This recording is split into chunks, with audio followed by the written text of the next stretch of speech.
بسم اللہ الرحمن الرحیم۔ السلام علیکم ورحمۃ اللہ وبرکاتہ۔ محترم ناظرین، امید ہے کہ آپ خیریت سے ہوں گے۔ ہماری دعا ہے کہ اللہ تعالیٰ آپ کو خوش رکھے، آباد رکھے، دنیا اور آخرت کی تمام کامیابیاں، کامرانیاں عطا فرمائے۔ آج کا ہمارا ٹاپک ہے لعنت، یعنی لعنت کی تعریف کیا ہے، اس کا معنی کیا ہے اور اس کا حکم کیا ہے، یہ جائز ہے یا ناجائز ہے۔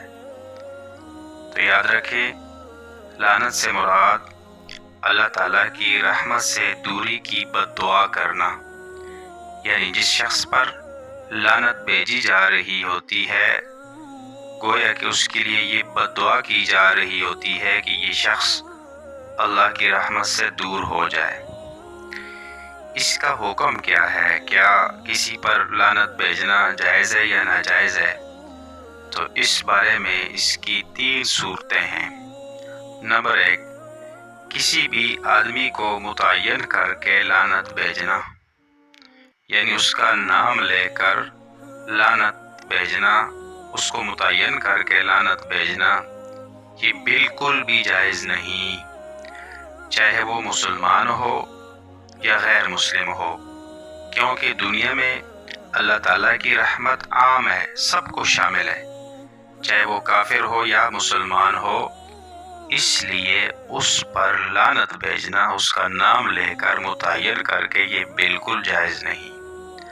نمبر 2، عام برے اوصاف پر لعنت بھیجنا، یہ جائز ہے۔ مثلاً یوں کہنا کہ اللہ کے منکروں پر لعنت، فاسقوں فاجروں پر لعنت، برے اوصاف یہ بول کر اس پر لعنت بھیجنا، یہ جائز ہے۔